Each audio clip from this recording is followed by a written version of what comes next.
If you are looking for a full recap of everything that occurs in Blood Rites by Jim Butcher, that is Dresden Files book number 6, you are in the right place. Perhaps you are on your Dresden Files journey for the first time or for the billionth time, and you just need a little refresher on the events that occurred in earlier books before we read 12 months, January 2026.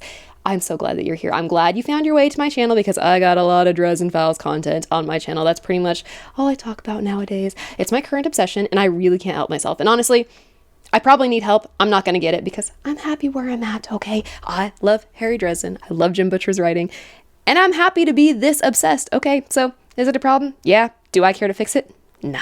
Anyways, I hope you are ready for January 2026 when 12 Months comes out. That's book number 18 of the Dresden Files. So I am I'm trying to rapidly make my way through these books because I have a lot of reading to do and not a lot of time left to do it. So if you're like me and maybe need to save yourself a little bit of time because you've run out of time to revisit this series, these summary videos may be helpful to you. If you haven't done so already, I hope you consider subscribing to my channel. I have a ton of Dresden Files content on there, but I do read other books as well, believe it or not. There may be something on my channel that may be helpful or entertaining to you. I do a lot of spoiler-free and spoiler review videos as well as summary videos, and then just the occasional rant video when I feel inspired. Well, usually when I just dislike a book that much that I want to go on a complete rant about it. With that being said, I do have a spoiler-free review as well as a spoiler review on Blood Rites, so if you are curious about that, I'll drop the links below in the description box, or just go ahead and peruse my channel, you will find it. So without further ado, let's get into everything that happened in Blood Rites by Jim Butcher. The building is on fire, but it is not Harry's fault. He is running through an abandoned school with a box of puppies in hand. Demon monkeys with wings are chasing Harry and the box of pups. Harry is able to make it out of the building and into the lot where Thomas is waiting for Harry in the Beetle. Thomas drives, but the monkeys converge into one gigantic monkey and pursues them. The monkeys are flinging fiery poop at them. Harry ultimately uses fire to defeat the Shen, Chinese spirit creatures or demons. Harry tells Thomas to take them to the airport so that he can return the puppies to his client. Thomas asks Harry for a favor. He wants Harry to look into a case for an acquaintance of his, Arturo Genosa, a motion picture producer who believes someone is trying to kill him. People are dying around him. The women on set are dying in very mysterious ways. Harry asks about Justine, which appears to hit a sore spot with Thomas. He starts to refer to her as his girlfriend, but stops himself and simply calls her food. Harry wants to know why Thomas has been helping him. Thomas promises to reveal why if Harry takes the case. Harry goes to the airport chapel to return the pups. The priest, Harry's client, notices that not all pups are present. When Harry returns to the Beetle, he finds Thomas flirting with the cop. The cop recognizes Harry and says that she's heard of him from Murphy, but comments that Murphy is not well liked. Thomas directs Harry to a party where he can meet Thomas's acquaintance. Harry realizes that one of the pups is in the Beetle. At the same time, he pulls toward the security guard. When the security guard tries to grab Harry, he recognizes that the security guard is actually a vampire from the Black Court. Harry is prepared, and as the vampire is climbing into the Beetle, Harry hits the vampire in the face with a water balloon filled with holy water. Thomas uses both feet to kick the vampire out of the car. The vampire flees. Harry recognizes this as a setup as he recognizes the vampire from Bianca's when he was still alive. He was one of the humans that Mav returned. Harry grabs the puppy and sees that the pup has the vampire's ear in his mouth. Harry chucks the ear out the car window. They arrive at the apartment where a woman opens the door. Thomas introduces Harry to Madge, who owns the apartment and is also Arturo's first ex-wife. She escorts Harry and Thomas to the study, away from the loud music, and promises to bring Arturo to them. Harry has the pup with him. Arturo believes that someone is trying to curse him, but it's getting others around him instead. When Harry asks if he suspects anyone, Thomas suggests Lucille. Lucille de la Rosa is Arturo's second ex-wife. Trisha is his third ex-wife and the star of the show. Arturo is convinced that none of his exes are involved. Evil Eye is what Harry calls the entropy curse that is killing the women. Arturo wants Harry to protect him and his people from this curse. Arturo makes Harry production assistant and agrees to his fees. Justine enters and Thomas kisses her. The pup seems to disapprove of this. Thomas takes Justine home and Harry collects $1,000 from Arturo. Arturo says that he's not convinced about Harry's sincerity. Harry says he doesn't need to believe Harry as long as he's paying. Harry brings the pup home and brings him to his basement lab. He asks Bob to watch over the pup and asks Bob to go into Mr. later to find Maverick's hiding spot after the sun comes up. Harry is surprised to discover that Bob has heard of Arturo. It's because Arturo produces erotic films. So of course Bob knows of him. Harry asks Bob what happens if a white vampire continues to feed on the same human.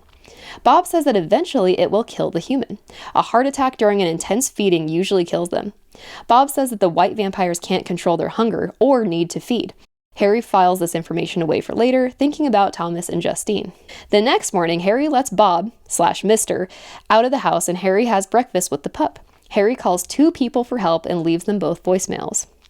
Harry leaves his apartment wearing his duster, pup in one of the pockets, and sets out for the day. Harry goes to a gym where he knows he will find Murphy. Murphy wins a round, her against 2 men on special investigations. Harry hops in to spar with Murphy. They chat while they go through the motions of the sequence. He asks her for her help in slaying the Black Court vampires. She wants to plan for Saturday in order to avoid a family reunion. Harry convinces Murphy to take the pup for the day, and he agrees to pick him back up at 5:00 p.m.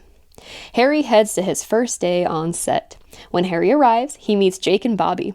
Harry jokes that he is the stunt double, which angers Bobby. Bobby threatens Harry, and Jake tells Harry not to take it personally.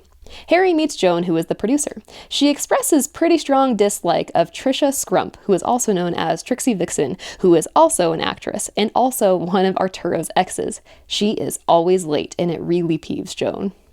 Harry feels the sudden cold presence of dark magic and has Joan take him to the actresses in the dressing room. Just as Harry is approaching, he hears a woman scream. Harry runs to the dressing room, into the showers, and sees 2 figures, Jake and Giselle, on the floor. The floor is covered in water, broken glass, and blood. His instincts lead him to jump off the floor onto a sink, and he realizes that Jake and Giselle are being electrocuted. There was a loose live wire from a light fixture, and Harry is able to intervene. He causes the power to go out in the whole building. He uses the amulet for light and discovers that Jake is all right, but Giselle is badly hurt. She has a long cut on the back of her neck. Harry puts ice on the back of her neck to slow the bleeding, and he and Jake perform CPR until the paramedics arrive. Harry discovers that while Giselle was in the shower, the water turned so hot on her that she fell through and broke the glass before the light fixture fell. Joan feels guilty as she is the one who hooked up the water heater herself. Giselle is taken to the hospital where the medics say that she has a chance because of the ice. Joan tells Harry to return later to continue the shoot, as the show must go on, of course. Harry chats with Emma, who is a mother. She takes a call from her child who is being watched by her grandmother. She doesn't like feeling judged for her work, and she gets defensive while chatting with Harry. Harry realizes that whoever is behind this dark energy is targeting the women. Harry considers who would benefit by Arturo's ruin, and the obvious answer is Silverlight Studios, the studio he was with before he went independent. Harry heads to his office and suddenly has a gun barrel to the back of his neck. The man tells him to enter his office quietly. Harry is placed in his office chair, and the gunman puts a circle of salt around him. The gunman is actually Kincaid and is there to respond to Harry's request to speak with him. Kincaid is just being cautious and wants to make sure that Harry is actually Harry. Harry recruits Kincaid to help him take out Mavra and the Black Court vampires. Kincaid requires a hefty payment for his services. Harry doesn't have the money to pay him, but says he will figure out how to pay him and that he's good for it. He will also owe Kincaid a favor.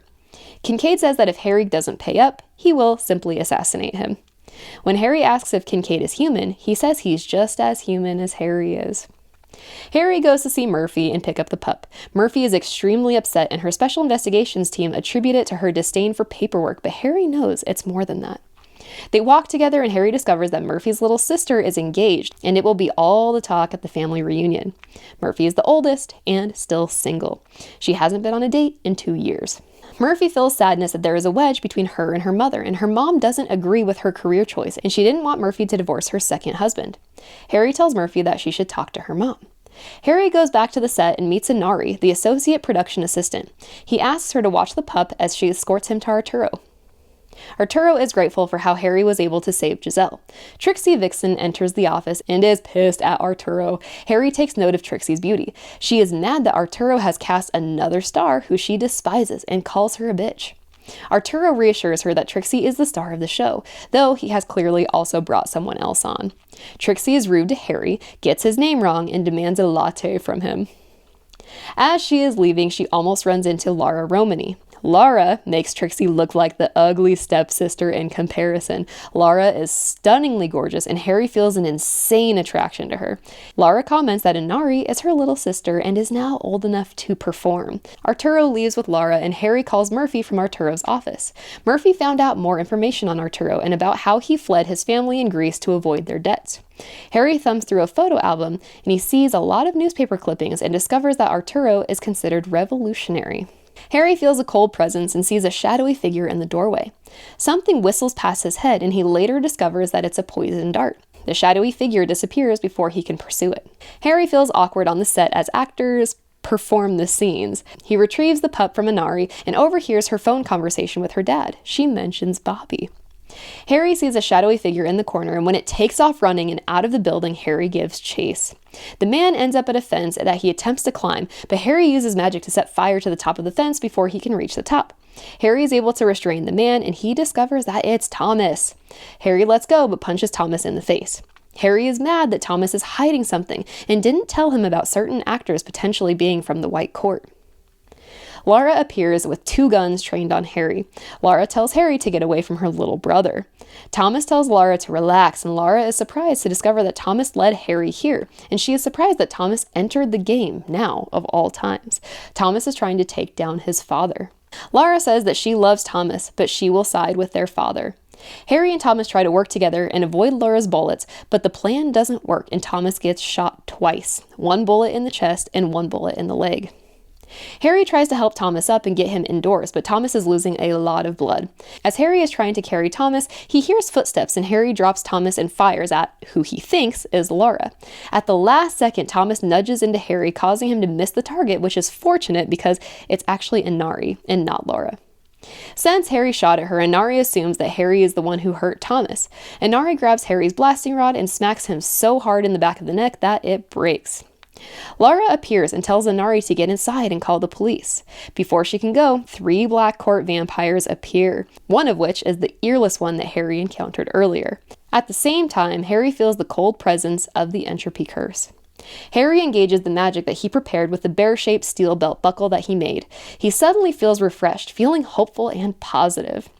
He makes a quick 24-hour alliance with Laura, considering their dire circumstances with the Black Court vampires. They decide to work together to evade the Black Court vampires. Mavra uses one of the Black Court vampires to speak out, and Harry recognizes her and addresses her. Mavra gives the vampires the green light to kill Inari, Laura, Thomas, and Harry. As the vampires attack, Harry sees that the curse is targeting Inari this time.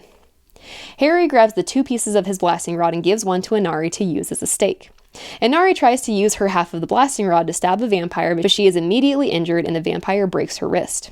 The curse is headed toward Inari, but as it approaches, Harry absorbs the curse away from Inari and redirects it to a Black Court vampire. That vampire is suddenly struck by a frozen turkey that fell off a plane flying high above. The vampire flails around, but it is pinned in the chest by the turkey. A vampire tries to attack Inari, but Thomas attacks even though he's extremely injured. He changes. The skin on his face grows gaunt and his features stretch, but the change is more subtle. He doesn't change as drastically as a Red Court vampire. He throws the vampire at a brick wall, stunning it. Thomas is completely spent and collapses. Laura runs out of bullets and is attacked by the 2 remaining vampires, the one-ear vampire as well as the other vampire who was just fighting Thomas.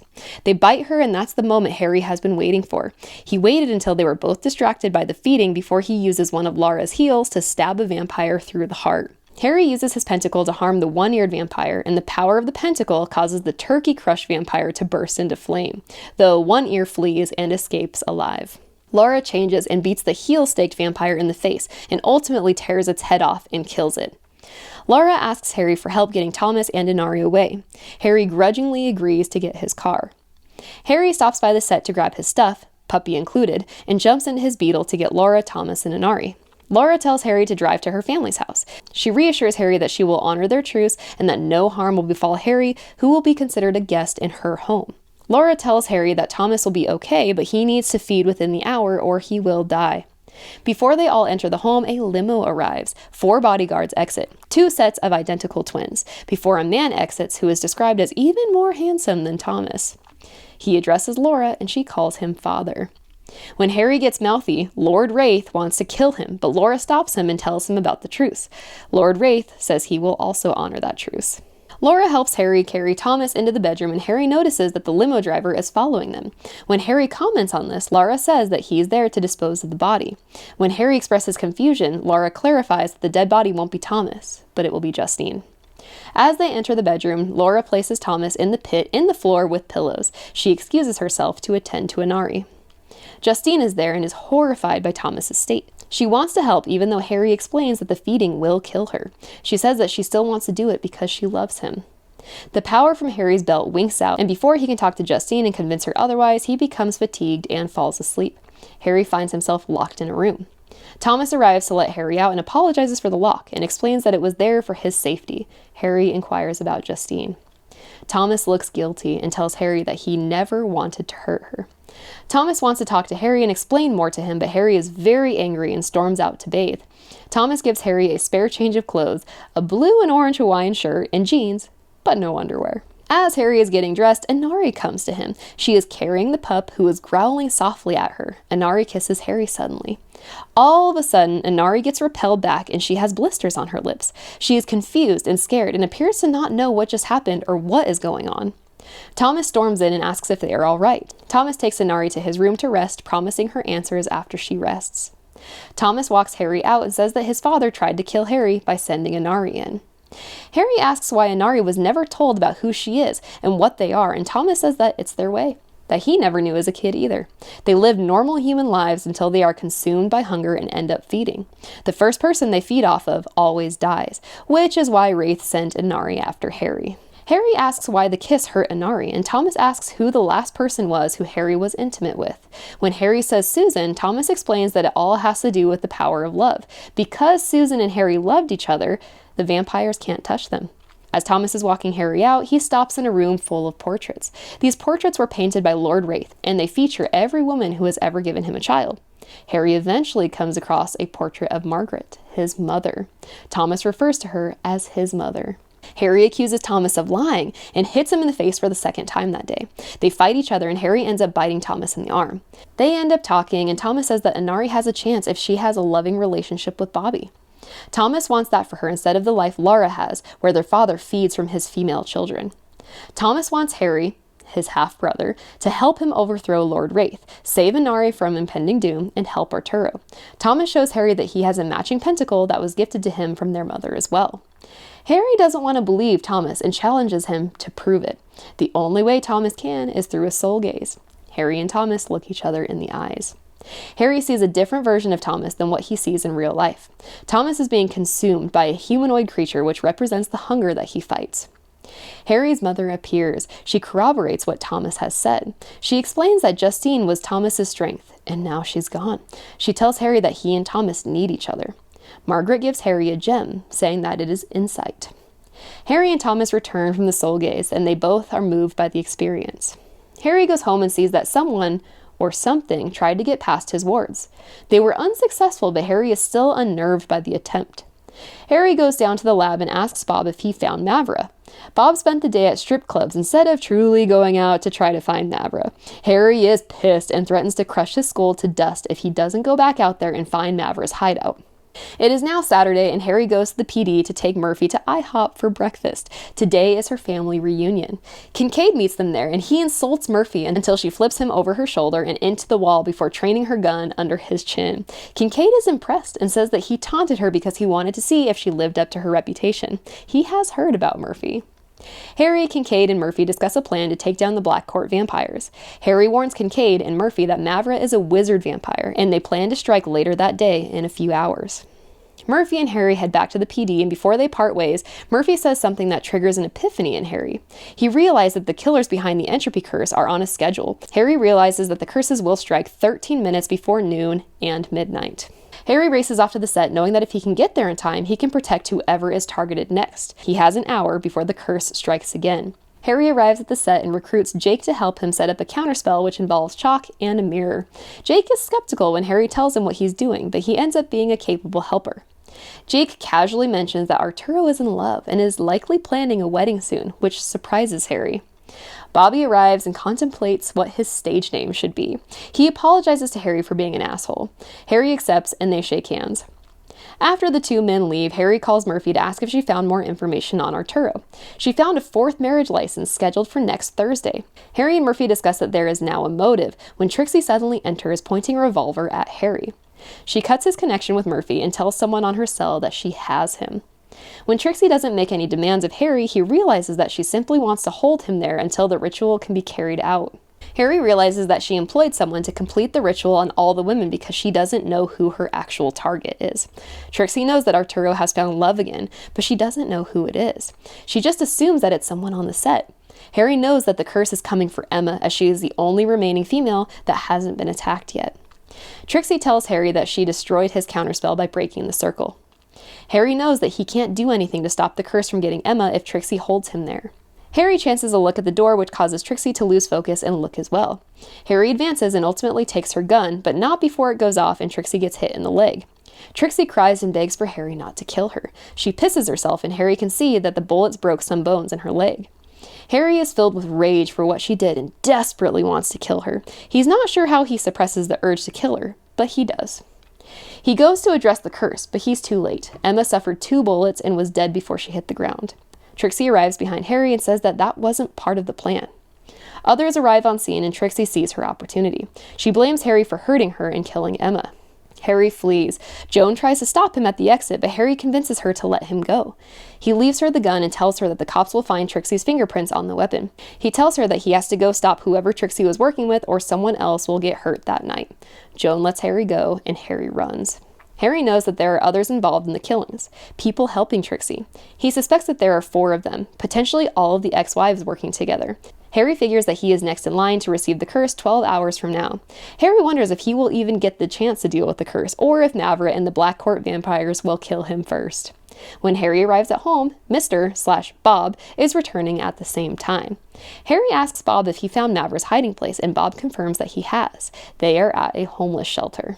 Bob explains and prepares Harry for all the thralls that are currently there, including 6 Renfields, and educates Harry on the different types of thralls. He explains what a Renfield is: people who are crushed into total thralldom through physical force. It destroys their sanity, and Bob explains that they expire in a year or 2. They cannot be freed like other thralls. Renfields are as good as dead. Bob also warns Harry about the Dark Hounds. Harry asks Bob about a spell that can last 20 to 30 years. Bob says it's possible, but not for Harry, as there has to be blood relation involved. Harry leaves and finds Ebenezer pulling up. Harry asks Ebenezer to be the driver while he, Murphy, and Kincaid deal with Mavra and the other Black Court vampires. Ebenezer agrees to help suppress Mavra's powers, but he cannot render her completely powerless. Ebenezer also reminds Harry to consider the possibility that Mavra can wield a death curse. Harry goes to the park to pick up Murphy from her family reunion. There are a lot of her family members there, and he doesn't spot her right away. As he is looking, a man walks over to him to ask him to leave, as his presence is scaring the children. Harry knows by this man's demeanor that he's law enforcement. Harry tells him that he will leave as soon as he speaks with Karen Murphy. The man is surprised and points him in the right direction. Harry is shocked to find Murphy wearing a dress. Murphy says that her mother made it for her. Harry tells her that he located Mavra's lair and that they need to go. Murphy wants to say goodbye to her mother before she leaves. She introduces Harry to her mother, who gives Harry a burger. Murphy goes to introduce her sister and for the first time notices who her sister is with. Her sister Lisa is sitting on the lap of Rich, Murphy's second husband, and the man that Harry saw earlier, who was asking Harry to leave. Murphy is outraged at her sister and they exchange very harsh words. Her sister and Rich leave to go on a walk and cool off. Mother Murphy talks to Murphy about how Lisa and Rich met. Lisa went to Mardi Gras in New Orleans, where Rich had been working, and he had to arrest her. Mother Murphy takes Lisa's side and says that Murphy can't blame Rich for finding a woman who wants to have a family with him, since Murphy was unwilling to set aside her career to start a family. Murphy complains that Rich wanted her to stay home so that she didn't outperform and embarrass him at work. Murphy takes a call from Kincaid, and Harry has a private conversation with Mama Murphy, who says that Murphy's dad was a black cat, a detective who worked black cat investigations, special investigations, or supernatural cases for over 10 years. She never told Murphy about it. Murphy beckons Harry over and says that Kincaid is at the shelter and that the volunteer blood drive is about to begin. If the Red Cross volunteers go, they will all die. Murphy wants to call it in to her people, but Harry makes her abstain and tell Kincaid that they will arrive soon. Harry wraps up the conversation with Mama Murphy, and she gives him another burger and cake. Murphy and Harry jump into Ebenezer's truck. Murphy drives them to the shelter. Harry compliments Murphy, saying that she looks good in a dress. They have a small moment, and Murphy thanks Harry. Ebenezer takes Murphy and Harry to the shelter. When they arrive, they meet Kincaid, who was already there. Harry is surprised to see that Ebenezer and Kincaid already know each other. Kincaid and Ebenezer pull guns on each other. Harry gets between them, and Ebenezer says that he promised he'd kill Kincaid the next time he saw him. Kincaid comments that Harry doesn't know what we do. When Harry looks at Ebenezer, he can see that he feels shame, but he's not sure about what. Ebenezer and Kincaid give their word to Harry that they will work together and try to not kill each other. Kincaid gives Harry a present, a paintball gun loaded with garlic and holy water. Kincaid and Murphy go in first. Murphy is holding 6 thralls inside. Harry uses his wizard sight to determine that the 6th is a Renfield. Harry sees Murphy as an angel with his sight, and Kincaid as a huge demonic creature. They kill the Renfield. The 3 make their way down to the basement where they hear a woman's laughter. They encounter children chained up. Harry wants to rescue them, but Kincaid stops him as he sees that it's a trap. Someone small has to get in to disarm the explosive device and unhook it from the sensors, leaving Murphy as the only logical choice. Kincaid helps her navigate through it and helps her shimmy off her pants in order to not trip an infrared beam. Harry is covering the entrance and quickly realizes that Mavra, 5 Renfields, and 4 Darkhounds are quickly approaching. Harry warns Kincaid and Murphy right as the Renfields release flamethrowers. Harry uses his shield bracelet to shield himself from the flames, but the heat still scorches his hand. His hand is destroyed, burned severely. As he retreats, Kincaid gets attacked by Renfields and the dogs. He's able to defeat them, but comes away very injured. Harry gets to Murphy and the children. He asks if Murphy can hook up the mine again. She confirms that she can. As soon as she does, Harry yells at Kincaid to communicate their plan, and he runs toward them and trips the beam. As soon as Kincaid hits the ground next to them, Harry activates his shield to protect himself, Murphy, Kincaid, and the children from the explosion. They all make their way out. Harry comments on Murphy's pink underwear with white bows. Kincaid finds 4 coffins and beheads all the vampires, including the one-eared one. Kincaid comments on Mavra getting hit with the explosives when she suddenly appears behind Kincaid. Kincaid sees the look on Harry's face and ducks right as Harry uses his paintball gun to unload rounds of holy water and garlic at Mavra. It hurts her so severely that Murphy has time to throw her machete toward Kincaid, and he beheads her. They all make their way out to Ebenezer, and Kincaid parts ways with the group, telling Harry that he needs to pay up by Tuesday. It's currently Saturday. Harry tells Ebenezer that he needs to go back to his apartment to prepare for the next ordeal, where he will need to figure out a way to escape the curse coming for him. Ebenezer says that Harry takes on too much, and he offers to help him. Murphy wraps Harry's destroyed hand. They drop the kids off with Father Forthill and go back to Harry's place. Harry and Murphy are talking, and Harry realizes that the White Court likely put Arturo's ex-wives up to this. Harry believes that the White Court owns Silverlight Studios. When Genosa left Silverlight, he defied Wraith's authority as they control the erotic industry. Because Genosa is in love, the White Court can't touch him. Laura has no influence over him. Murphy agrees to be the designated driver for Harry. As she is leaving to get her car, still at the park, Ebenezer returns with a bag containing supplies to help Harry's hand. Murphy leaves, promising to come back in an hour, and Harry demands answers from Ebenezer. Ebenezer says that Harry doesn't want the truth, as it will hurt. Harry says he can take it, and demands it anyway. Harry asks how he knows Kincaid. Ebenezer says that they were in the trade together. They were both assassins for the White Council. He says that Kincaid crossed a line in Istanbul a century ago. Kincaid is revealed to have blood from the Never Never in him. Ebenezer used to be called Blackstaff, a title reserved for the assassin of the White Council who wasn't required to abide by the laws of magic when the laws were inconvenient. Harry was sent to Ebenezer to be watched and killed if Harry exhibited any signs of rebelliousness. Lord Wraith used an entropy curse to kill Harry's mother the day he was born. Harry is filled with rage, but Ebenezer combats Harry's rage by placing pressure on his wounded hand. Harry's rage tempers. Ebenezer dresses his hand, and he provides stones to absorb Harry's pain. Harry is enraged by Ebenezer withholding this information. When Ebenezer asks if Harry wants help tonight, Harry says no. He doesn't know Ebenezer, and tells him to get out. Harry calls Thomas, but Inari picks up, saying that Thomas is in trouble. Harry asks to speak with Lara. Harry wants to work with Laura to recover Thomas and overthrow Lord Wraith. He offers Laura the opportunity to take her father's place, but also demands that she tell Inari everything about the family and allow her to make her own decisions. Laura questions Harry's motives, and when he asks if she knows who Thomas's mother is, she pieces together the fact that they are brothers. Laura agrees to help locate Thomas and tells Harry to meet her at the House of Wraith in 30 minutes. Harry climbs on the back of Murphy's motorcycle, and she takes him to the Wraith house. When they arrive, Laura has Bobby and Inari bring Justine out. Harry is surprised that she is still alive, but she is very weak. Laura thinks Justine can find out where Thomas is because of her psychic link to him, a product of longtime feeding partners. Justine is able to point them toward the Deeps, a cave with a chasm where they dispose of the bodies. Suddenly, Harry is hit in the back with a bullet, but his duster is charmed with magic, so it hurts him, but doesn't significantly wound him. The shooter is one of Wraith's bodyguards. He shoots and hits Bobby in the shoulder before Murphy shoots and kills the bodyguard. Laura offers to clean everything up without notifying authorities. Harry jumps back on Murphy's bike, and they head to the Deeps. While Harry and Murphy are waiting on Laura to arrive, Harry uses his amulet to seek out Thomas's matching one. Harry can see the direction Thomas is in, but he finds that Lord Wraith has Murphy and a knife pressed against her. Harry runs his mouth yet again, and he vocalizes his theory that his mother's death curse severely weakened Wraith. Wraith cannot feed and cannot enslave women to his will, or deliver kisses of death. Harry is right. Wraith takes Harry and Murphy to the Deeps, where Thomas is tied up in a triangle, naked and injured. Trixie and Madge are there, and Wraith refers to them as his assistants. Harry asks where Lucille, wife number 2, is. Madge says that she killed her, and Trixie also tries to take credit for her death. Wraith says that Lucille was the one who sent the poisoned dart at Harry, though he did not authorize it, but also would not have been disappointed if she hit him.